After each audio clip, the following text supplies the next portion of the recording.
دیکھیں سب سے پہلے تو جو مختصر سی بھی وہ تقریر فرماتے تھے تو اس میں جو ابتدا ہوتی تھی بسم اللہ الرحمن الرحیم الحمدللہ رب العالمین وصلی اللہ علی محمد وآلہ الطاہرین ولعنۃ اللہ علی اعدائہم اجمعین.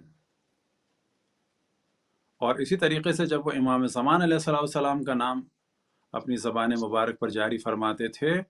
تو فرماتے تھے ارواحنا و ارواح العالمین لتراب مقدمہ الفدا، کہ ہماری اور تمام عالمین کی روحیں ان کے قدموں پر فدا ہو جائیں. معذرت، اللہ لتراب مقدمہ الفدا، ان کے قدموں پر نہیں بلکہ ان کے قدموں کی مٹی پر فدا ہو جائیں. اللہ تو دوسری جانب جو مختلف کتابوں میں انہوں نے ان دشمنان اہل بیت کے ذکر کے ضمن میں ان کو ناسبی بھی کہا، اور پھر ساتھ میں کہا کہ یہ ناسبی جو ہیں کفار سے زیادہ خطرناک ہیں، اور بعض جگہ جو ہے انہوں نے صراحت فرمائی کہ یہ خنزیر سے زیادہ جو ہے پلید ہیں. دنیاوی اعتبار سے ظاہر ہے کہ رسول اللہ صلی اللہ علیہ وآلہ وسلم بھی منافقوں کو مسلمان ہی مانتے تھے، کیونکہ جس نے بھی زبان سے اقرار کر لیا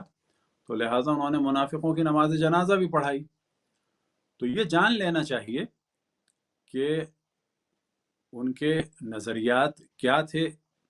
اہل بیت کے بارے میں، کیا وہ فرماتے تھے دشمنان اہل بیت کے بارے میں. اور خصوصاً ہم نے 2-3 لیکچرز بھی باقاعدہ ریکارڈ کیے ہیں ان کے فضائل اہل بیت علیہم الصلوۃ والسلام، خصوصاً ولایت تکوینی کے بارے میں. سبحان اللہ. اب ہمارے یہاں جو نیم ملا اور بعض لوگ کہ جو بہت ہی شاید دشمن کی راہ پہ چل رہے ہیں یا شیطان نے ان کو برگلایا ہے، وہ آدھی آدھی بات کوٹ کرنا چاہتے ہیں. اور یہی وجہ ہے کہ لوگوں کی جہالت اور شدت سبب بن رہی ہے کہ ان کی بےہودگیاں، یعنی لوگوں کی بےہودگیاں سبب بن رہی ہیں کہ لوگ مراجع کو اور ہمارے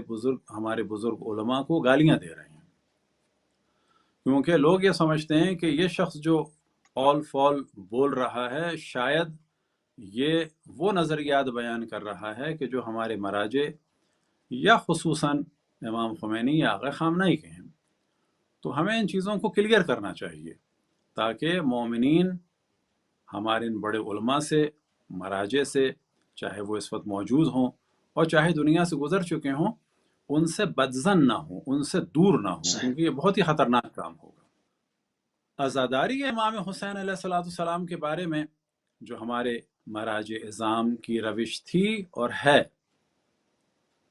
یہ ہمیں بتانا چاہیے. اور محض اس وجہ سے کہ لوگ کیا سوال کریں گے تو ہمیں ان عزاداری کی رسوم کی وجہ سے جو کنفیوژنز لوگوں کے ذہن میں آتے ہیں ہم ان کو سولو کریں، نہ یہ کہ عزاداری کی رسوم کو ختم کر دیں یا بند کر دیں. تو جب انقلاب آیا تو اس وقت بھی بعض لوگ اسی قسم کی باتیں کر رہے تھے، بعض لوگ جو اپنے آپ کو روشن فکر سمجھتے ہیں، اور در حقیقت وہ لوگ روشن فکر نہیں ہوتے، وہ پرابلم میکر ہوتے ہیں اور وہ جذباتی ہوتے ہیں، اور نئے حالات میں ان کے نظریات جو ہیں وہ نئے نئے ہونے لگتے ہیں. اور کچھ علماء کا یہ پرابلم ہے کہ خداوند تبارک و تعالیٰ محفوظ رکھے، وہ ہمیشہ کوئی نئی بات کر کے پرابلم کریٹ کرنا چاہتے ہیں، یا یہ کہ ان کو ہمیشہ پرابلم ہوتا ہے کہ پبلک اگر کوئی کام کر رہی ہے تو اس میں ان کو رخنا ڈالنا ہے. وہ پبلک کو کنفیوز کر کے سمجھتے ہیں ہم نے تحقیقی کام کر دیا، جبکہ تحقیقی کام کرنے کے بہت سارے ہیں، بہت سارے تحقیقی کام ہیں جو اس وقت نہیں ہوئے ہیں.